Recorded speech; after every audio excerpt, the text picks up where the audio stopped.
खड़गपुर में आज प्रधानमंत्री नरेंद्र मोदी की रैली थी। रैली इस पूरे पश्चिम मिदनापुर और पूर्वी मिदनापुर की जो लगभग 30 सीटें हैं उन पर काफ़ी अहम एक रैली थी, क्योंकि बीजेपी की जो उम्मीदें हैं वो लगातार, आप जब भी जा रहे हैं, इधर से उधर घूम रहे हैं, आप कहीं भी जाते हैं तो आप देखते हैं कि बीजेपी की उम्मीदें ज़्यादातर प्रधानमंत्री नरेंद्र मोदी पर टिकी हुई हैं। ये एक बड़ा ही एक विलक्षण सा चुनाव आपको लगेगा कि जहां एक तरफ भाषा को लेकर हमला बोलती हुई दीदी हैं, वही भाषा के इस बाधा को पार करते हुए प्रधानमंत्री नरेंद्र मोदी हैं। इस पूरे में आज जब हम लोग खड़गपुर में थे, ये बीना मैदान है, इसी मैदान में कभी महेंद्र सिंह धोनी जब रेलवे से खेलते थे तो यहीं खेलते थे। यहाँ से उनके मारे गए शॉट्स इन सारे जो मकान से इन सब तक जाते थे। तो ये एक आज प्रधानमंत्री नरेंद्र मोदी की इस मैदान में एक दूसरी रैली थी। ये रैली 2016 में प्रधानमंत्री नरेंद्र मोदी यहाँ आए थे। अगर हम इस मेदिनीपुर की बात करें या वेस्ट मेदिनीपुर की पॉलिटिक्स की बात करें तो ये वही इलाका है जिसके लिए शुवेंदु अधिकारी को बीजेपी ने इतना भाव दिया या बीजेपी इतने चाहत के साथ उनको लेकर आई, क्योंकि यहाँ जो 30 से ज़्यादा का उनका सीटों का एरिया है, जो 35-40 सीटें हैं, इन पर इस आसपास के इलाकों की, इस पर सबसे ज़्यादा प्रभाव अधिकारी बंधुओं का है, अधिकारी परिवार का है, जो लंबे समय से यहाँ राजनीति करता रहा है। जब 2007 का मूवमेंट हुआ, 2006 में जब मूवमेंट शुरू हुआ था, उस वक्त शुवेंदु अधिकारी, जब पूरे अधिकारी परिवार ने ही ममता बनर्जी को साथ रखा था और उनको इस आंदोलन का चेहरा बनाया था। ये मेदिनीपुर के आसपास आप अगर घूमते हैं तो आपको दिखेगा कि जैसे एगरा विधानसभा में कल हम लोग थे, जहां ममता बनर्जी ने पूरी अपनी एक रैली की थी। रैली में भीड़ अच्छी थी, मतलब जैसा कि एक विधानसभा के समय की हम भीड़ देखते हैं, वो एक अच्छी भीड़ थी। लेकिन उसी भीड़ के बाद अगर आप ये रैली देखते हैं तो इस रैली में और उसमें बहुत अंतर था। ये प्रधानमंत्री नरेंद्र मोदी की यहाँ की गई मतलब ये पहली दूसरी रैली है, और इस चुनाव में अब यहाँ के बाद वो फिर बांकुरा चले जाएंगे अगर हम उनकी कल रैली बात करें। लेकिन कल फिर इसी इलाके में अमित शाह होंगे, वो एगरा विधानसभा में, जो पूर्वी मेदिनीपुर की विधानसभा है जहां ममता बनर्जी ने की थी। तो ये बड़ा दिलचस्प होगा कि वहां जो भीड़ हम लोगों ने ममता बनर्जी की देखी, वो भीड़ अमित शाह की सभा में ज़्यादा होती है, कम होती है, बराबर रहती है। उस भीड़ का किस तरह का जोश होता है, ये सब चीज़ें होती हैं जो आपको कम से कम चुनावी रिपोर्टिंग में काफ़ी कुछ बताने की कोशिश करती हैं। हालांकि ये भी बड़ी चीज़ है कि मतदाता हमेशा साइलेंट, जो बहुत ज़्यादा मतदाता, ज़्यादातर मतदाता होता है वो साइलेंट होता है, और लोग सिर्फ वही आते हैं जो उस पार्टी के समर्थक हैं। अगर हम आज की रैली को देखें तो रैली में भीड़ की में महिलाओं की तादाद बहुत ज़्यादा थी। महिलाओं की तादाद ज़्यादा होने का मतलब ये है कि हम जो ममता दीदी का एक कोर वोट बैंक है, अगर इस पूरे सारे चीज़ों को, राजनीति को देखते हैं तो वो कोर वोट बैंक है। उनका महिलाओं के प्रति जो कनेक्ट है वो महिला मुख्यमंत्री होने के नाते यकीनन बाकी तमाम पॉलिटिकल पार्टी, पॉलिटिकल नेताओं से ज़्यादा होगा। लेकिन यहाँ प्रधानमंत्री नरेंद्र मोदी उसके टक्कर में है, उससे आगे निकलते भी दिखते हैं कहीं कहीं किसी जगह पर, क्योंकि उनकी जो वोटर्स हैं, महिला वोटर्स हैं, जिनको हम सुबह से देख रहे थे, वो उतनी ताकत के साथ, उतनी जोश के साथ नारे लगा रही थी जितना कि बीजेपी के पुरुष समर्थक थे। इस पूरे में जब हम लोगों ने देखा कि मैदान शुरुआत में जब शुरू में आए 8 साढ़े 8 बजे के बाद, उस समय कुछ ही संख्या में लोग आना शुरू हो गए थे। महिलाएं सबसे पहले जो आना शुरू हुई, महिलाओं का ब्लॉक जो उस तरफ था सबसे पहले वो भरना शुरू हुआ, और उनसे जब हम लोगों ने 9 साढ़े 9 बजे बात की तो उनको और कोई मतलब नहीं था। उनमें से कई तो उनको समझाना पड़ रहा था कि मैं उनसे क्या पूछना चाह रहा हूँ, हिंदी में क्या सवाल है और उनको क्या जवाब, मतलब वो किस तरह से देंगी, बांग्ला में देंगी तो कोई बराबर में बताएगा। तो आप देखेंगे उन्होंने ये बताया कि वो सिर्फ मोदी को देखने आए हैं, प्रधानमंत्री नरेंद्र मोदी को देखने आए हैं। तो ये एक जो कनेक्ट है, जो इस पूरे चुनाव का सबसे बड़ा क्रक्स है कि प्रधानमंत्री नरेंद्र मोदी यहाँ बीजेपी ही है। बीजेपी प्रधानमंत्री नरेंद्र मोदी पर पूरी तरह आश्रित है, क्योंकि जिस कैंडिडेट को आप देख रहे हैं वो कैंडिडेट टोलीगंज से आए हुए कैंडिडेट हैं। यानी इस बार अगर हम लोग एक और इंटरेस्टिंग चीज़ बंगाल की राजनीति में देखते हैं कि इतने फिल्मी सितारों को शायद किसी एक राज्य की राजनीति में एक साथ टिकट दिए गए हों, वो तमाम चाहे वो ममता बनर्जी ने दिए हों, चाहे फिर वो बीजेपी की तरफ से भी लड़ रहे हैं और फिल्मी स्क्रिप्ट की तरह वो भाषण भी पढ़ते हैं, क्योंकि वो अपनी लोकप्रियता के साथ साथ राजनीतिक जो लोकप्रिय राजनेता है या पार्टी है उसके कार्डर के दम पर ही वो राजनीति करते हैं, या उससे, क्योंकि उनकी राजनीतिक समझ हर कोई, हम लोग साउथ के राजनेताओं की तरह नहीं देखते हैं कि जिसका जनता के साथ कनेक्ट होता चला जाता है, वो उस तरह करता भी है। हालांकि बंगाल में इस तरह की प्रवणता हम लोगों ने लगातार देखी है। कई सारे वहाँ जो फिल्म हीरो हैं, जो चाहे उन्होंने मुंबई में काम किया हो, चाहे उन्होंने कोलकाता में काम किया हो, वो लगातार होते हैं। यहाँ के लोगों का जिस तरह से सांस्कृतिक लगाव है, आज भी यात्रा और तमाम चीज़ें आपको दिखेंगे कि किस तरह से आज भी म्यूज़िक के साथ रिश्ता है, नाटकों के साथ रिश्ता है, कल्चर के साथ रिश्ता है।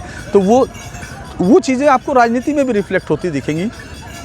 एक और चीज़ यहाँ दिखेगी कि छोटे छोटे बच्चों के साथ भी महिलाएं आ रही थी और ज़्यादातर लोग पति पत्नी भी आ रहे थे। ये एक अलग है और ये भी समझाता है कि आखिर बंगाल की राजनीति बाकी देश की राजनीति से ज़्यादा अलग क्यों थी, क्यों इस तरह से जो पॉलिटिकल पार्टियां हैं वो अपने चिल्ड्रन विंग्स भी बनाती हैं, फिर उनकी यूथ ब्रिगेड होती है, फिर उसके बाद एक मेन पार्टी की राजनीति होती है, वो सब है। मेदिनीपुर में हम लोग जो देख रहे हैं कि जो अधिकारी बंधुओं के साथ इस लड़ाई को ममता कितनी गंभीरता से ले रही हैं, क्योंकि ये सिर्फ एक सीटों को जीतने की जंग नहीं, ममता के लिए इस बात की भी जंग है कि वो ये साबित कर सकें कि बंगाल में उनका कोई विकल्प नहीं है। बंगाल की राजनीति में उन्होंने जो किया और जो बांग्ला लोगों के साथ उनका रिश्ता है उसकी कोई जगह नहीं ले सकता। हालांकि शुभेंदु अधिकारी और जो अधिकारी परिवार है वो इस बात की तरफ इशारा करता है कि ये 70 के दशक से उनका परिवार यहाँ छोटी छोटी राजनीति से चलता हुआ और लोकसभा, राज्यसभा, लोकसभा तक पहुँचता है, विधानसभा में पहुँचता है, मंत्री बनते हैं। ये तमाम वो बार बार इस बात को स्ट्रेस देते हैं। जैसे कि जब शुभेंदु अपनी किसी भी राजनीतिक अपनी वो बताना शुरू करते हैं तो 87 से अपनी छात्र राजनीति का चुनाव बताना शुरू करते हैं, वो अपना काउंसलर का चुनाव बताना शुरू करते हैं और वो यहाँ की गली गली जानना चाहते हैं। तो मेदिनीपुर को, क्योंकि नंदीग्राम पूर्व मेदिनीपुर का एक हिस्सा है और ये सारी लड़ाई आखिर हम लोग जब बात कर रहे होते हैं घूम फिर के यहीं आती है। और ज़्यादातर अभी तक जो मेरी बातचीत आप लोगों के साथ हो रही है, जो भी मैं आपके साथ शेयर कर पा रहा हूँ, वो इसी हिस्से का है। वो पुरुलिया से है, वो आपका नंदीग्राम या उधर की तरफ है, जो हम लोग पूर्व मेदिनीपुर या पश्चिम मेदिनीपुर या फिर आसपास के बांकुरा और इस सब के हिस्सों का है, क्योंकि फर्स्ट और सेकंड फेज़ में यही चुनाव होना है। लिहाजा हम इधर ही का राजनीतिक माहौल अभी तक देख रहे हैं। होते हुए कोलकाता और हावड़ा और तमाम डिस्ट्रिक्ट से, ग्रामीण डिस्ट्रिक्ट से, उलबेरिया या तमाम जगह से आए थे।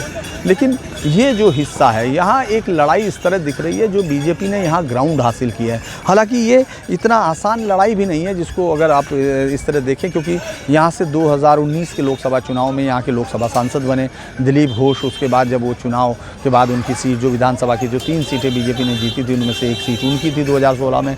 और जब वो इस्तीफा देते हैं और उसके बाद यहाँ उपचुनाव होता है तो वहाँ पर टीएमसी जीत जाती है, यानी टीएमसी के विधायक जीत जाते हैं। एक और बात जो मुझे लगता है कि इस इलाके में भी है, ममता दीदी के साथ लोगों का ये मानना है कि उन्होंने अच्छा काम किया है।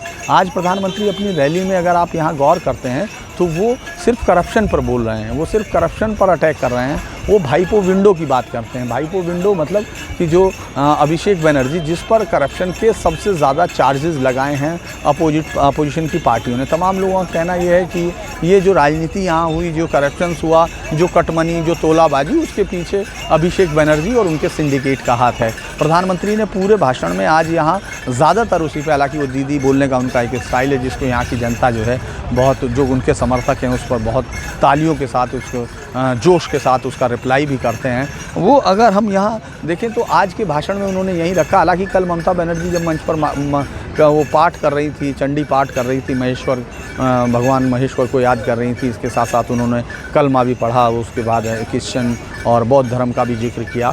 लेकिन एक बात उन्होंने कल दुर्योधन, दुशासन और इन तमाम चीज़ों की फिर मीर जाफ़र से, मतलब वो कोशिश करती हैं कि शुभेंदु का नाम ना लें, क्योंकि उनके समर्थक भी उनको अब गद्दार ही बोलते हैं। वो ये सोचती हैं कि अगर उनका नाम लेंगी तो शायद उसको राजनीतिक माइलेज मिलेगा, और उसके सामने वो अपने आप को ये मानती हैं कि वो मोदी का विकल्प है और यहाँ से जीत के बाद वो फिर दिल्ली पहुँचेंगी, फिर मोदी को हराएंगी, ये सब चीज़ें। लेकिन लगता है कि अभी तो उनको पहले यहीं की जंग का फैसला करना पड़ेगा। आज का मैदान निसंदेह पुरुलिया की रैली के मैदान के सामने छोटा मैदान था, लेकिन भीड़ उस तरह थी, भीड़ बाहर थी, भीड़ उस तरह थी। लेकिन पुरुलिया की रैली, अभी तक की जो रैली हमने देखी है उसमें सबसे बड़ी रैली यहाँ अभी चुनाव के इस फर्स्ट फेज में अभी आज की और पुरुलिया की रैली का हम लोग अगर कंपेयर करते हैं तो वो है। अब कल एगरा में अमित शाह होंगे, आज दीदी फिर 3 सभाओं में है। दीदी यहाँ 3 दिन रुक रही हैं, मतलब ये एक बड़ी हैरानी की बात है। हालांकि चूँकि राज्य की मुख्यमंत्री पूरी पार्टी सिर्फ उन्हीं के कंधों पर चल रही है, बाकी तमाम लोग उनके सहयोगी जिनका अपने अपने क्षेत्रों में बड़ा अच्छा असर था और वहाँ बहुत ज़्यादा उनकी पकड़ थी, वो तमाम लोग बीजेपी की तरफ चले गए। और वही चलते हुए बीजेपी के अंदर भी अगर हम उनके काडर के बीच में देखते हैं, एक बड़ा इस समय एक बड़ा द्वंद्व भी चल रहा है। और बड़ा हम लोग जब नंदीग्राम में पहुँचे थे तो कुछ पुराने बीजेपी वालों से मिले थे, जिन्होंने ये बताया कि किस तरह से उन्होंने उस समय बीजेपी खड़ी की, जबकि शुभेंदु अधिकारी के चलते बीजेपी को वहाँ भारी परेशानियों का सामना करना पड़ रहा था। ये एक ऐसा गणित है जो आपको जब टिकट अनाउंस हुए तो आपने देखा कि टिकट अनाउंस होने पर किस तरह की गड़बड़ें हुई।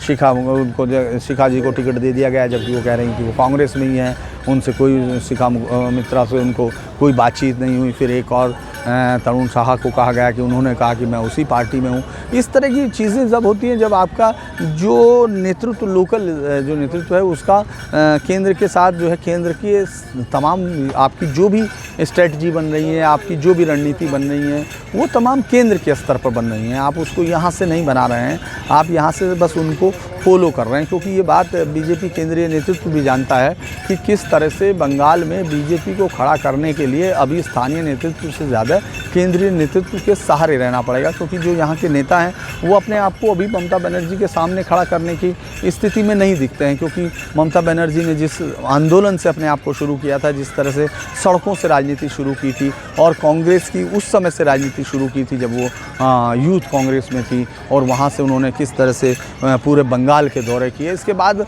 टीएमसी ने जब अपने आप की अग्रता हासिल की थी, उस वक्त वो 34 साल लगभग 2.5 दशक से ज़्यादा समय तक शासन कर चुके और सब तरह से एक राजनीतिक मशीनरी जो चुनाव जीतने के लिए क्रिएट की गई थी उसमें मास्टरी हासिल कर चुके वाम मोर्चे की सरकारों की थी। उसके सामने चूँकि मुकाबला कड़ा था, उनको अकेले लड़ना पड़ रहा था, उन पर हमले हो रहे थे, उस समय मीडिया भी इतना ज़्यादा नहीं होता था, तो लिहाजा उन पर हुए हमलों की इस तरह कवरेज बाकी बाहर देश में नहीं हुई। अब किसी भी छोटी घटना को आप उस तरह से पूरे देश के कोने कोने में देख सकते हैं। हम लोग भी अब जब डिस्कस कर रहे हैं तो हम मेदिनीपुर पर बात कर रहे हैं, इसकी एक एक विधानसभा देख रहे हैं। तो ये चीज़ें जो मीडिया के आने के बाद हुई हैं, उससे बंगाल की राजनीति में भी उसी तरह से बदलाव आया जैसे देश की राजनीति में आया। अब 10 साल का शासन पे भी आपको लगने लगता है कि एक चुनौती है, 10 साल का मौका बहुत बड़ा हो गया है, अब हम किसी और पार्टी को देते हैं। ये सोच बंगाल के लिए एक नई सोच है, क्योंकि बंगाल का जो वाम मोर्चे का शासन था वो लगातार इस बात की तरफ इशारा, उसमें पूरे वाम मोर्चे ने ये किया कि उन्होंने दिल्ली के साथ दूरी बढ़ाई। उन्होंने कहा कि दिल्ली में किस तरह का जो राजनीतिक रिश्ता है वो यहाँ से अगेंस्ट हुआ, क्योंकि वाम मोर्चा कभी भी सत्ता में नहीं आया कुछ समय के अलावा, जबकि वो एक संयुक्त मोर्चे की सरकारों में था। लिहाजा वो दिल्ली के पास होने से ज़्यादा दिल्ली से दूरी की तरफ की राजनीति करते रहे, और उसका असर धीरे धीरे आपको बंगाल की राजनीति, बंगाल के लोगों की साइकी में भी दिखाई देता है। वो हमने लगातार देखा है और उसको अब बदलते हुए देख रहे हैं, क्योंकि जिस तरह से मीडिया का यहाँ इस समय मोबिलाइजेशन है, आप पूरे देश का मीडिया यहाँ है, विदेशी मीडिया भी यहाँ पहुँच रहा है, यूट्यूबर्स की तादाद में बहुत बड़ी एक संख्या है, तो लगा तमाम लोगों से वो बातचीत कर रहे हैं, वो लोगों से बातचीत कर रहे हैं। लोग जो अभी तक डरे रहते थे, सहमे रहते थे, झिझके रहते थे, इस तरह से लोग बाहर आकर बात करने लगे, और इसीलिए आप देखेंगे कि झड़पें इस तरह हो रही हैं। अब ये चुनाव और भी हिंसक हो सकता है, लेकिन केंद्रीय बलों की जो नियुक्ति है, तैनाती है यहाँ, उससे लगता है कि थोड़ा सा कंट्रोल है। अभी तक इस तरह की कोई बड़ी घटना नहीं सामने आई है जिसको कह सकें कि जो 2019 के बाद या 2018 के पंचायत चुनाव के बाद हम लोगों ने यहाँ देखी। इस पूरे बंगाल की राजनीति में ये एक बड़ा टर्निंग वाला चुनाव है, और सिर्फ बंगाल की नहीं, देश की राजनीति को भी बदलाव करेगा, क्योंकि अभी तक जो विपक्षी दिल्ली में बैठी हुई पार्टियां हैं वो अगर नरेंद्र मोदी को घेरती हैं या बीजेपी की उसको घेरती हैं, तो वो यही बोलती हैं कि आप यहाँ जीत सकते हैं, आप वहाँ नहीं जीत सकते। और चूँकि यहाँ 30% की आबादी है, जो अल्पसंख्यक आबादी है, जो एक बहुत बड़े तबका होता है, यानी हर तीसरा शख्स एक मुस्लिम शख्स है, लिहाजा उसकी आकांक्षाएं और उसकी राजनीतिक महत्वाकांक्षाएं वो भी एक अलग होती हैं। और इसीलिए आप देखेंगे यहाँ ओवैसी को लेकर बहुत ज़्यादा अभी असदुद्दीन ओवैसी को लेकर यहाँ बहुत ज़्यादा हलचल नहीं। जिस तरह उन्होंने घोषणा की थी या कि मैं आगाज़ करूँगा और मेरे लोग खड़े होंगे, उस तरह से आप नहीं देखते हैं। और उस रैली के बाद जो 28 उसकी फरवरी की रैली थी जो हम लोगों ने वहाँ देखी ब्रिगेड मैदान में संयुक्त मोर्चे की, जिसमें कांग्रेस, कम्युनिस्ट और आईएसएफ थी, उसके बाद उसकी भी एक्टिविटी आपको कम दिखाई दे रही है। हालांकि रास्ते में आते हुए 1-2 विधानसभाएं सीट ऐसी दिखती हैं जहां आपको वाम मोर्चे के झंडे दिखते हैं, कांग्रेस के झंडे दिखते हैं, लेकिन ज़्यादातर वो मैदान से साफ होते हैं। अब यहाँ से जो आज संदेश दिया है खड़गपुर से प्रधानमंत्री नरेंद्र मोदी का, वो यहाँ की लगभग 30-35 सीटों पर किस तरह जाएगा। हालांकि बीजेपी इसको ये मान के चल रही है कि ये संदेश उनको जीत की तरफ ले जाएगा, लेकिन जिस तरह ममता बनर्जी 3 दिन यहाँ दे रही हैं, हमको लगता है कि ये लड़ाई बहुत टफ होने जा रही है, ये आसान नहीं है। अब हम आपको कल फिर जब बात करेंगे तो फिर नई जगह से बात करेंगे। हम लोग कल फिर आपको मिलते हैं रैलियों की रणनीति को समझते हुए।